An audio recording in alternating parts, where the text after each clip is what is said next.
Heart beat scan ఒక్క second లోనే world class 640 slide CT scan ఇప్పుడు మీ విస్టా ఇమేజింగ్ బంజారా హిల్స్ లో. ఎప్పుడైనా కానీ బీజేపీకి సపోర్ట్ ఉండే మత్వా కమ్యూనిటీకి ఈసారి కూడా మొత్తం సిటిజన్షిప్ ఇవ్వలేదు. ఐ థింక్ అప్రాక్సిమేట్లీ అరౌండ్ 10 నుంచి 15% మందికి ఎప్పుడు కూడా సిటిజన్షిప్ వచ్చింది. కానీ అమిత్ షా గారు అష్యూరెన్స్ ఇచ్చారు, no we will give you citizenship 100% అని చెప్పి చాలామందికి ఎస్ఎంఎస్ఎస్ కూడా వచ్చినాయి. That is after election. ఈసారి మీరు ఓటు వేయలేకపోతారు, కానీ నెక్స్ట్ టైం 100% మీకు ఓటు ఉంటుంది. వీళ్ళందరిలో ఒక భయం ఏముందంటే కవిత గారు, అది I was listening to Shekhar Gupta garu, he was giving a very interesting analogy. అంటే ఈ బంగ్లాదేశ్ నుంచి మీరు ఈ ఫామ్ ఫిల్అప్ చేస్తున్న సిటిజన్షిప్ అమెండ్మెంట్ యాక్ట్లో మీ అడ్రస్ చెప్పాల్సి వస్తుంది, బంగ్లాదేశ్ నుంచి ఎక్కడి నుంచి వచ్చారు మీరని. ఓకే, సపోజ్ మీకు సిటిజన్షిప్ రాకపోతే మిమ్మల్ని తీసి పంపించేస్తారు. దిస్ ఈజ్ ద ఫియర్ అన్నమాట. కానీ హిందూ కమ్యూనిటీగా ఫియర్ ఉండకూడదు, ఎందుకంటే వాళ్ళు అక్కడి నుంచి పారిపోయారు వచ్చారంటే వాళ్ళకి ఆటోమేటిక్ సిటిజన్షిప్ వచ్చేస్తుంది. అది మైనారిటీలుగా ఉన్నారు కాబట్టి minority as much as Hindu, Jain, Sikh, Parsi, Christian, Muslim లేదు. There is no Muslims. దానికోసం కదా కాంగ్రెస్, ఎంఐఎం ఇంత పెద్ద గొడవ చేశారు. పాకిస్తాన్లో ఉన్న ముస్లింని అక్కడున్న గవర్నమెంట్ ఎందుకు హెరాస్ చేస్తారు? వాళ్ళు చేయరు కదా. బంగ్లాదేశ్లో ఉన్న ముస్లింని అక్కడున్న గవర్నమెంట్ హెరాస్ చేయరు, హిందువుని చేస్తున్నారు. దానికోసం వాళ్ళకి గవర్నమెంట్ ఆఫ్ ఇండియా అంటున్నారు. ఇన్ఫ్యాక్ట్ ఫస్ట్ టైం ఈ కాన్సెప్ట్ ప్రపోజ్ చేసింది మోహన్ దాస్ కరమ్చంద్ గాంధీ.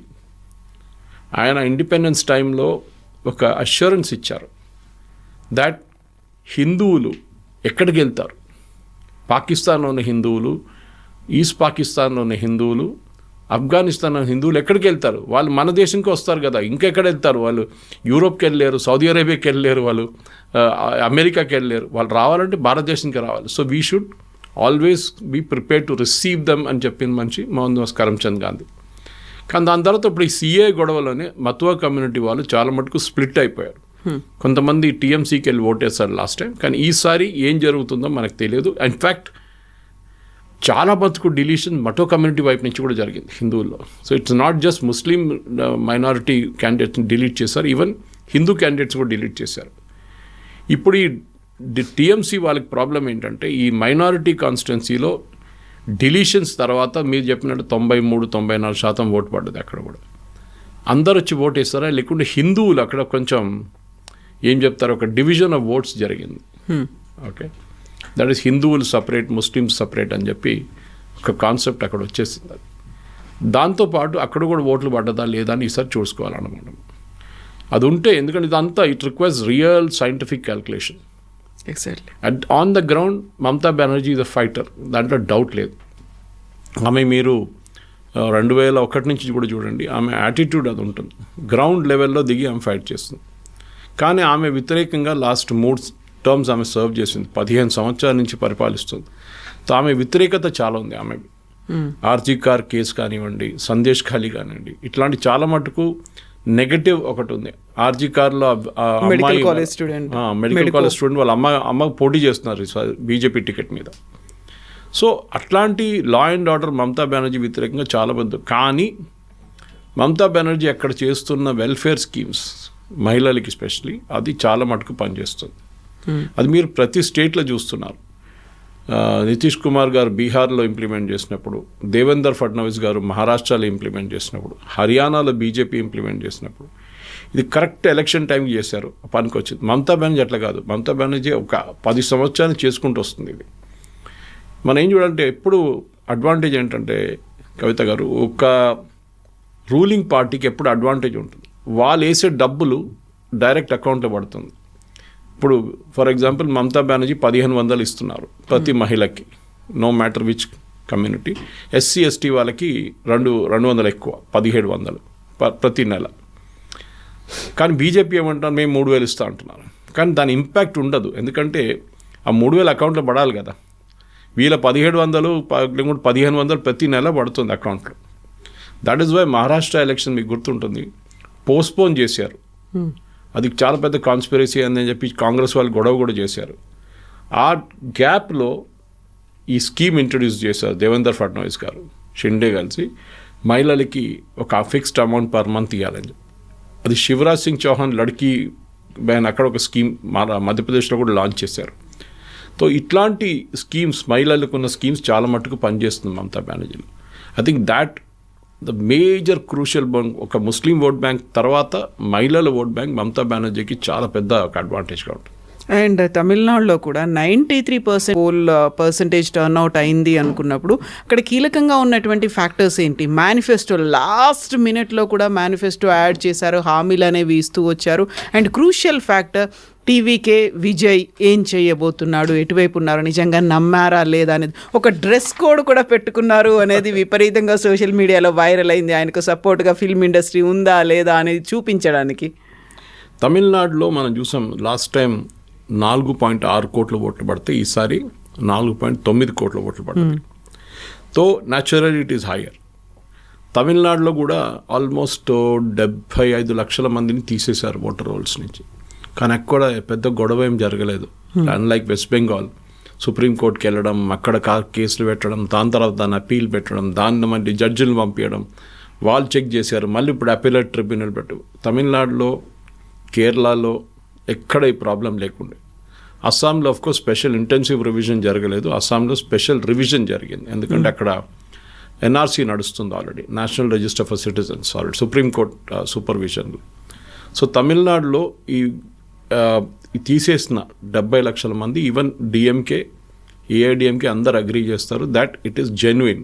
చనిపోయిన వాళ్ళు, permanently migrated and duplicate voters వీళ్ళు ఉన్నారు, మేము అంగీకరిస్తున్నాం. అన్ని పార్టీలు అన్నారు. ఏందో ఇనిషియలీ స్టాలిన్ పెద్ద గొడవ చేశారు ఫస్ట్. ఇన్ఫాక్ట్ కేరళలో అన్నిటికంటే తక్కువ 18 లక్షలే డిలీషన్. సో అక్కడ ప్రాబ్లం లేదు. కానీ ఈసారి మీరు చెప్పినట్లు ఇంట్రెస్టింగ్ కాంటెస్ట్ ఏంటంటే, ఒకటి తమిళనాడులో ఎప్పుడు ఒకసారి డిఎంకే గెలుస్తే నెక్స్ట్ ఏఐడిఎంకే గెలుస్తే నెక్స్ట్ డిఎంకే, ఇది ఆల్టర్నేట్ అవుతూ ఉంటుంది. స్టాలిన్ గెలిచి ఇప్పుడు ఈసారి వచ్చిన తర్వాత కూడా ఫస్ట్ టైం ఒక ఛాలెంజ్ ఆయనకి ఏంటంటే, ఒకటి ఏఐడిఎంకే నుంచి కొంచెం రిన్యూడ్ ఎనర్జీ వాళ్ళకి వైపు నుంచి వచ్చిందన్నమాట. పళనిస్వామికి ఇప్పుడు దాకా ఓపీఎస్ గారు ఉన్నప్పుడు దాకా ప్రాబ్లం ఉండే, వాళ్ళ నడిమిట్లోనే పార్టీ స్ప్లిట్ అవుతుండే, పార్టీ లోపల చాలా గొడవ ఉండే. సో ఓపీఎస్ గారు he has left join DMK alliance. ఇప్పుడు తమిళనాడులో మీరు చూస్తే major parties of course DMK, AIADMK, వాళ్ళతో ఇటువైపు కాంగ్రెస్, అటువైపు బీజేపీ. వీళ్ళ నడిమిట్లో కూడా మీరు చూస్తే ఓటింగ్ పర్సంటేజ్ చాలా నేరోగా ఉంది ఇప్పుడు కొన్ని సంవత్సరాల్లో, లాస్ట్ 2 ఎలక్షన్స్లో, 2 ఎలక్షన్స్లో. కానీ లోక్సభ ఎలక్షన్స్కి ఒక నెంబర్ వస్తుంది, అసెంబ్లీ ఎలక్షన్స్కి ఇంకో నెంబర్ వస్తుంది. అది ఆబ్వియస్ అంతే. లోక్సభకు వచ్చినప్పుడు మోదీ గారికి ఓటేస్తారు, అక్కడ వచ్చినప్పుడు దాన్ని it goes to the local level అనమాట, రీజనల్ పార్టీ వైపే ఉంటారు అని. ఎందుకంటే మనం చూస్తాం ఇటువైపు మీకు అన్బమణి రామదాస్ వాళ్ళ పార్టీ ఇటువైపు ఉంటే, అటువైపు వీసీకే ఉన్నారు, షెడ్యూల్ కాస్ట్ వాళ్ళ మైనారిటీ దళిత్ పార్టీ ఉంటుంది. అదే టైంలో కాంగ్రెస్ వైపు నుంచి ఉన్న పార్టీలు చూస్తే ఇటువైపు బీజేపీ వెళ్ళి హిందూ ఓట్లు తీసుకొస్తారు వాళ్ళు. తేవర్, గౌండర్ చాలా మటుకు తమిళనాడులో క్యాస్ట్ పాలిటిక్స్ ఉంటుంది. ఓకే, ప్రతి క్యాస్ట్కి మన దగ్గర తక్కువ కాదు, తెలంగాణ, ఆంధ్రాలో కూడా, కానీ బీహార్ చూడండి, యూపీ చూడండి, అట్లనే తమిళనాడులో కూడా ద క్యాస్ట్ ఈక్వేషన్ చాలా స్ట్రాంగ్ అన్నమాట. దాని నడిమిట్లోనే ఒక వైట్ హార్స్, సడన్లీ ఓ బ్లాక్ హార్స్ అని చెప్పొచ్చా, వైట్ హార్స్ అని చెప్పొచ్చా, విజయ్ వచ్చేసారు. విజయ్ది మీరు చూస్తే లాస్ట్ 3 రోజుల్లో he has been able to attract huge crowd. Exactly. కానీ తెలుగు స్పీకింగ్ పాపులేషన్ చాలా మటుకు, ఈవెన్ మీరు హిందూ కానీ మిగతా న్యూస్ పేపర్స్ చూస్తే, ఈవెన్ టైమ్స్ ఆఫ్ ఇండియాలో కూడా, northern Tamil Nadu బెల్ట్లో అరాంగ్ the Andhra border ఒక 15 కాన్స్టిట్యున్సీస్లో చాలా మటుకు Telugu oats will be a major factor. గత ప్రభుత్వంలో కూడా 3 నుంచి 5 మంది మంత్రులు కూడా ఉన్నారు, తెలుగు మంత్రులే ఉన్నారు అక్కడ. అది మీరు ఈవెన్ బెంగళూరు వైపు చూస్తే, కర్ణాటకలో కూడా, నార్దర్న్ కర్ణాటక అంటే మీరు పెనుకొండ వైపు నుంచి వస్తున్నప్పుడు కానీ, ఇటువైపు నుంచి వస్తున్న అనంతపూర్ ఆ సైడ్ నుంచి వస్తున్నప్పుడు, ఆ నార్దర్న్ కర్ణాటక బెల్ట్లో కూడా చాలా మటుకు it is Telugu voters difference. Anyway, ఇప్పుడున్న దాని ప్రకారం ఈ ఏఐడిఎంకేకి ఈసారి పర్సంటేజ్ ఆఫ్ ఓట్స్లో ఒక 2-3% ఇంక్రీజ్ అవుతుందని చెప్తున్నారు. దానికన్నా ఎక్కువ వస్తే మంచిది ఉంటుంది. కానీ Vijay is a major dark horse. అందరు అడుగుతున్న ఒకటే ప్రశ్న, అంటే విజయ్ ఎన్ని ఓట్లు తీసుకెళ్తాడు, ఎవరి ఓట్లు తీసుకెళ్తారు. That is also very crucial. ఎందుకంటే మీకు ఫస్ట్ టైం పోటీ చేస్తున్నప్పుడు, అది కూడా ద్రవిడియన్ బెల్ట్లో, Vijay is not traditionally Dravidian. ఆయనకు ఈ comes from the Christian community. కానీ ఆయనకి యంగ్స్టర్స్ వైపు నుంచి సపోర్ట్ ఉంది అని చెప్తున్నారు. కానీ ఆ యంగ్స్టర్స్ ఫైనలీ ఓట్ వేస్తారా లేదా అనేది పెద్ద ప్రశ్న. ఆ యంగ్స్టర్స్ ఓట్ వేసారనుకోండి, అది చాలా మటుకు పెద్ద ప్రాబ్లం రాబోతుంది డిఎంకేకి. దానికోసం మీరు చూసుంటారు, స్టాలిన్ స్పీచెస్లో విజయ్ గురించి ఒక మాట చెప్పారు ఆయన. ఈ సేయింగ్ ఈజ్ నోబడీ. ఆయన ఏం చెప్తారు, AIADMK is a slave of BJP అని చెప్తారు. ఏఐడిఎంకే మీద అటాక్ చేస్తారు. ఓకే, ఈపీఎస్ మీద పర్సనల్ అటాక్లు కూడా చేశారు చాలా మటుకు. కానీ విజయ్ గురించి ఒక మాట చెప్పట్లేదు.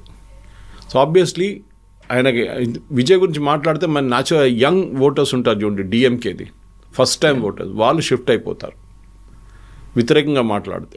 So that is why he's very very careful, వాళ్ళని అటాక్ చేయకూడదు, ఈవెన్ వాళ్ళ పార్టీ వైపు నుంచి కూడా. అదే టైంలో మీరు చిన్న చిన్న పార్టీలు కొంచెం అక్కడ ఇంపాక్ట్ కూడా క్రియేట్ చేస్తుంది. అన్బమ్మని రామదాస్ది పిఎంకే ఉంది. ఒరిజినల్ తమిళ్ మానిలా కాంగ్రెస్, మూపనార్ గారు సెటప్ చేసిన తమిళ్ మానిలా కాంగ్రెస్. చిదంబరం గారు కూడా ఆ పార్టీలో ఉన్నారు ఒక టైం. తర్వాత వీళ్ళందరూ తిరిగి వచ్చారు కాంగ్రెస్కి. కానీ GK Vasan has gone back, అంటే మూపనార్ వాళ్ళ కొడుకు, he's gone back to setup same TMC setup చేసుకున్నారు, మళ్ళీ రివైవ్ చేశారు దాన్ని. ఈ చిన్న పార్టీలు కూడా కొన్ని పర్సంటేజ్ ఆఫ్ ఓట్స్ తీసుకొస్తారు. అక్కడ కూడా ఐయుఎంఎల్ ఉంది, ఇండియన్ యూనియన్ ముస్లిం లీగ్, 2 ముస్లిం పార్టీస్ ఉన్నారు, 2 డిఎంకే అలయన్స్లో ఉన్నారు.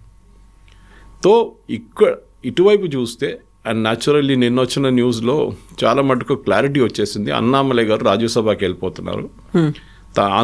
ఆంధ్ర నుంచి రాజ్యసభ బీజేపీ కోటాలో రాజ్యసభకి నామినేట్ చేస్తారని ఒక న్యూస్ వచ్చిందన్నమాట.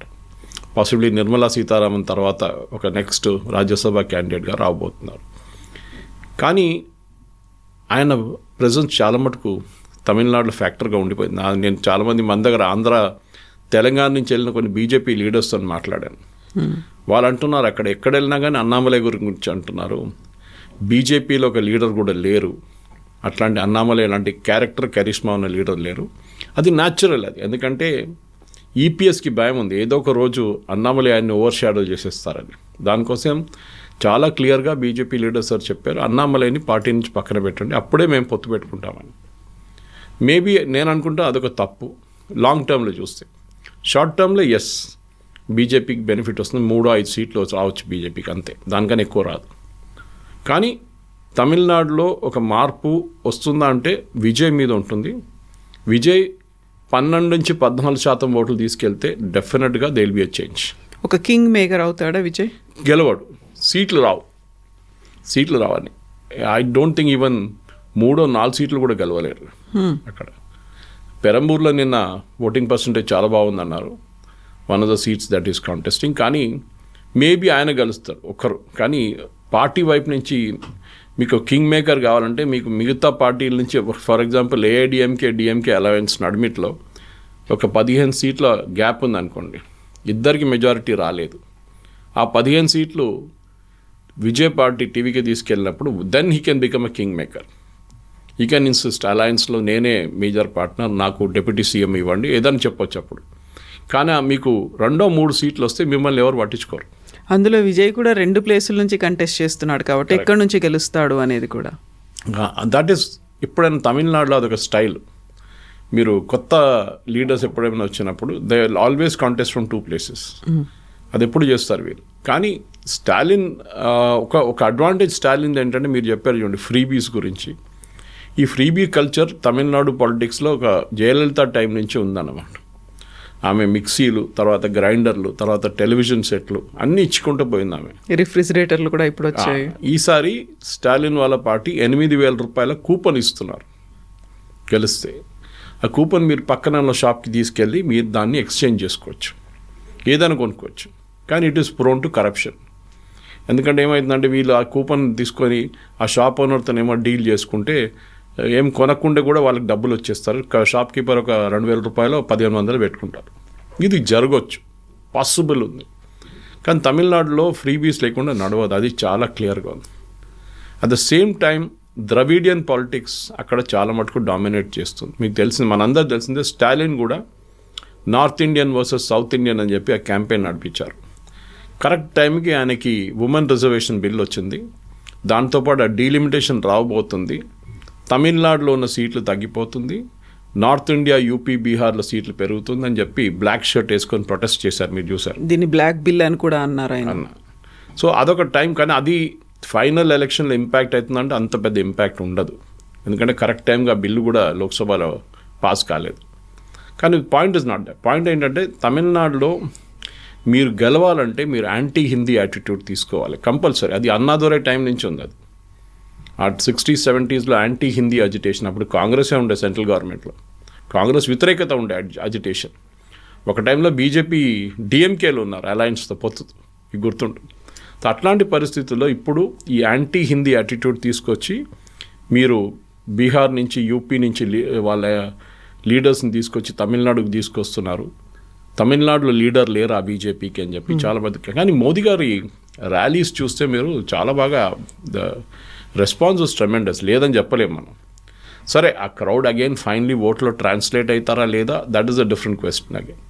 కానీ కోయంబత్తూర్ లాంటి ప్లేస్లో, ఈరోడ్ సేలం లాంటి ప్లేస్లో పాసిబ్లీ ఇంపాక్ట్ ఉండొచ్చు. మనం ఓవరాల్ చూస్తే వెస్ట్ బెంగాల్, తమిళనాడులో, అండ్ వెస్ట్ బెంగాల్ ఇంకా మొత్తం కాలేదు కదా, ఇంకా హాఫ్ ఇంకా. కానీ వెస్ట్ బెంగాల్లో చూడండి, will come back from Tamil Nadu to west Bengal again. నేను క్లోజ్ చేసే ముందు ఒక పాయింట్ చెప్పాలి. అమిత్ షా గారు 15 రోజుల నుంచి వెస్ట్ బెంగాల్లో ఉన్నారు, ఇంకొక 5 రోజులు ఉంటారు బహుశా. ఎప్పుడు కూడా ఆయన ఇంత టైం స్పెండ్ చేయలేదు ఎక్కడ. బీహార్ ఎలక్షన్లో కూడా వారం పాటు ఉన్నారు, వారం 10 రోజులు ఉన్నారు. బట్ ఈ కెప్ట్ కమింగ్ అండ్ గోయింగ్ కంటిన్యూస్గా అక్కడ ఇది అక్కడే ఉన్నారు.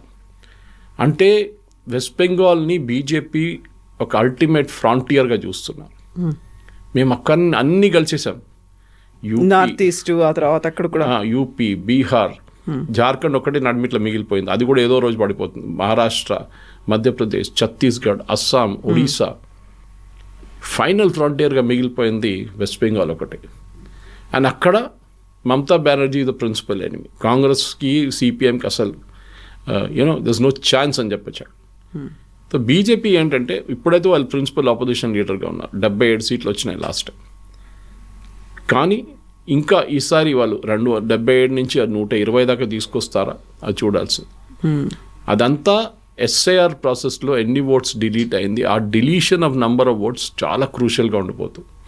ఈసారి మార్జిన్ ఆఫ్ విక్టరీ నేరో ఉంటుంది, 2000, 3000, 2000, 3000 నోట్లో అక్కడిక్కడ ఓట్లు మారుతాయి. సో మీకు బహుశా ఒక 10 to 15 రౌండ్స్ మీకు నార్మల్ ఉంటుంది, 20 రౌండ్లు ఉన్న కౌంటింగ్లో. ఆ లాస్ట్ 5 రౌండ్స్ చాలా క్రూషియల్గా ఉండిపోతాం. సో మనం 4వ తారీఖు పొద్దున అనలైజ్ చేసినప్పుడు ఈ ఫ్యాక్టర్ చాలా క్రూషియల్గా ఉంటుంది మన వెస్ట్ బెంగాల్. తమిళనాడులో ఆ ప్రాబ్లం లేదు. తమిళనాడులో it will go one way or the other way, ఎందుకంటే అక్కడ చాలా క్లియర్. గౌండర్లు ఈ ఏరియాలో ఉన్నారు, వన్యార్స్ ఈ ఏరియాలో ఉన్నారు, చెట్టియార్స్ ఈ ఏరియాలో ఉన్నారు, బ్రాహ్మిన్స్ ఎక్కువ లేరు అనుకోండి, చిన్న కమ్యూనిటీ, దళిత్స్ ఈ ఏరియాలో ఉన్నారు. సో వాళ్ళకి చాలా మటుకు డివిజన్ ఆఫ్ క్యాస్ట్ కమ్యూనిటీ చాలా క్లియర్ అక్కడ. కానీ వెస్ట్ బెంగాల్లో అది కాదు. వెస్ట్ బెంగాల్లో minority and bhadralok and Hindu voters, ఇది 3 సపరేట్ ఉంది. అఫ్ కోర్స్ నార్త్ బెంగాల్లో గోర్ఖాల్యాండ్ ప్రాబ్లం ఉంది, అది అమిత్ షా గారు నేను సార్ట్అవుట్ చేసుకుంటాను, అంత పెద్ద ఇష్యూ కాదని చెప్పారు. కానీ ఓవరాల్గా చూస్తే ఐ థింక్ తమిళనాడు కన్నా నాకు వెస్ట్ బెంగాల్ చాలా ఇంట్రెస్టింగ్గా. And at the same time women reservation bill, ఆ తర్వాత డీలిమిటేషన్కి సంబంధించి అది ఓడిపోయిన తర్వాత, వీగిపోయిన తర్వాత అది ప్లస్గా ఎవరికి అవుతుంది, ఎవరికి మైనస్ అవుతుంది అనే దాని మీద ఈ 2 స్టేట్స్ మీదే ప్రెస్టీజియస్గా పెట్టుకున్నాయి అటు బీజేపీ వర్సెస్ రీజనల్ పార్టీస్ అనేది. సో వాళ్ళంతా ఎటువైపు వెళ్ళారు, నిజంగా ఆ ఇంపాక్ట్ ఉందా లేదా అనేది కూడా మీరు చూడాలంటే నేను ఒరిస్సా ఒక ఎగ్జాంపుల్ తీసుకుంటాను. కవిత గారు, బీజు పట్నాయక్, ఆయన తర్వాత నవీన్ పట్నాయక్, 3-4 సార్లు గెలిచారు Naveen Patnaik. I think he was longest serving CM after Jyoti Basu or before Jyoti. కొంచెం అక్కడెక్కడ డిఫరెన్స్ ఉంది అంతే. అక్కడ బీజేపీ ఎక్కడ లేకుండే ఒక టైంలో, they was no chance. Naveen Patnaik ఈసారి కూడా గెలుస్తారనుకున్నాను, కానీ ఆయన ఓల్డ్ ఏజ్, ఆయన హెల్త్ ప్రాబ్లమ్స్ అన్నీ ఉన్నాయి. దాని తర్వాత ఆయనకి ఎవరు వారసత్వం ఎవరు లేరు తీసుకెళ్ళడానికి ముందుకు. ఆ పరిస్థితుల్లో కూడా చూడండి, ఆయన బీజేపీ అక్కడ చాలా మెథాడికల్గా ఎలక్షన్ క్యాంపెయిన్ నడిపించారు, ఆయన గెలిచారు కూడా. ధర్మేంద్ర ప్రధాన్ అనుకున్నారు నేను ముఖ్యమంత్రి కాబోతున్నా అనుకున్న, ఆయన లీడ్ చేసిన క్యాంపెయిన్ తర్వాత కొత్త ముఖ్యమంత్రిని తీసుకొచ్చి బీజేపీ పెట్టారు. స్ట్రాటజీ చాలా క్లియర్, మీరు పని చేయండి, as you will be rewarded, no doubt about it. కానీ మీరు ముఖ్యమంత్రి పదవి నాకు కావాలంటే చూడండి, హర్యానాలో, ఛత్తీస్గఢ్లో రమణ్ సింగ్ తీసుకోలేదు, హర్యానాలో కూడా it turned out be other way, మధ్యప్రదేశ్లో శివరాజ్ సింగ్ చౌహాన్ పక్కన పెట్టారు, ఢిల్లీలో కూడా అలాగే, ఢిల్లీలో రేఖా గుప్తా, అండ్ రాజస్థాన్లో విజయరాజ్ సింధియా ఆమెను కూడా పక్కన పెట్టేశారు. సో లాస్ట్ మినిట్లో డెసిషన్స్ అనేవి ఉంటాయి. వీళ్ళు సీఎం క్యాండిడేట్ అనేది ఎప్పుడు అనౌన్స్ చేయరు. అది ఇండియా ఫ్యామిలీ నుంచి వాళ్ళు పక్కన పెట్టేశారు రాజస్థాన్. సో బీజేపీ స్ట్రాటజీ అది. నెక్స్ట్ జనరేషన్ లీడర్స్ని లీడ్ చేయబోతుంది. ఇప్పుడు ఇవాళ కొత్త announcement as we close the discussion, relevance లేదు కానీ రెలవెన్స్ ఉంది. నితిన్ నవీన్ గారు బీజేపీ చీఫ్ అనౌన్స్ చేశారు దట్ 2027 ఉత్తరప్రదేశ్ ఎలక్షన్ యోగి ఆదిత్యనాథ్ లీడర్షిప్లోనే ఉంటుందని చెప్పి చాలా క్లియర్గా చెప్పి, ఇది బీజేపీ యూజువల్లీ చేయరు. వాళ్ళు మోదీ గారు లీడ్ చేస్తారని చెప్తారు. ఈవెన్ మహారాష్ట్రలో చూడండి, they never said Fadnavis will lead the election. బీహార్లో నితీష్ కుమార్ విల్ లీడ్ అన్నారు, బీజేపీ వైపు నుంచి ఎవరు పేరు. కానీ ఉత్తరప్రదేశ్కి వచ్చినప్పుడు చాలా క్లారిటీగా, ఎందుకంటే 80 సీట్లు ఉన్నాయి లోక్సభ. అండ్ లాస్ట్ టైం బీజేపీకి అన్నిటికంటే పెద్ద ప్రాబ్లం వచ్చింది ఉత్తరప్రదేశ్లో, మహారాష్ట్ర తర్వాత. సో ఈసారి వాళ్ళ కన్సాలిడేట్ చేయబోతున్నారు. అఫ్కోర్స్ 3 కోట్ల మంది దాకా తీసేశారు ఎస్ఐఆర్ నుంచి, ప్రాసెస్ నుంచి. కానీ దెన్ ఆల్సో ఎవరికి అక్కడ ప్రాబ్లం లేదు. వెస్ట్ బెంగాల్ కన్నా ఆల్మోస్ట్ 3 times తీసేశారు, కానీ ఉత్తరప్రదేశ్లో కాంగ్రెస్ లేని, సమాజ్వాదీ పార్టీ ఎవ్వరు గొడవ చేయలేదు. So they accepted that fact. So అక్కడ కూడా మనం 2027 that will be the next election before 2029 final Lok Sabha election వచ్చే ముందు. Yes, so interesting. May 4th వరకు we'll wait, sir. Thank you so much. Thank you very much. Thank you. Subscribe iDream. And please subscribe to iDream. For more videos, subscribe to iDream. Please like, share and subscribe to the channel. Congratulations, iDream. Subscribe to iDream. Subscribe to iDream. So subscribe to iDream Media. iDream ki iDream team అందరికి huge congratulations. Please subscribe iDream Media. Please subscribe to iDream. Subscribe iDream. Please subscribe to iDream. iDream అంటే నా కళల channel subscribe చేసుకున్న నోరు తిరుగుతలేదు, మీరైతే గంట గుర్తు కొట్టండి. For more such videos, please subscribe to iDream. Subscribe to iDream. Please subscribe to iDream. Please subscribe iDream Media. Please do subscribe to iDream. Please subscribe to iDream Media. For best entertainment and information, please subscribe iDream. And don't forget to subscribe to iDream.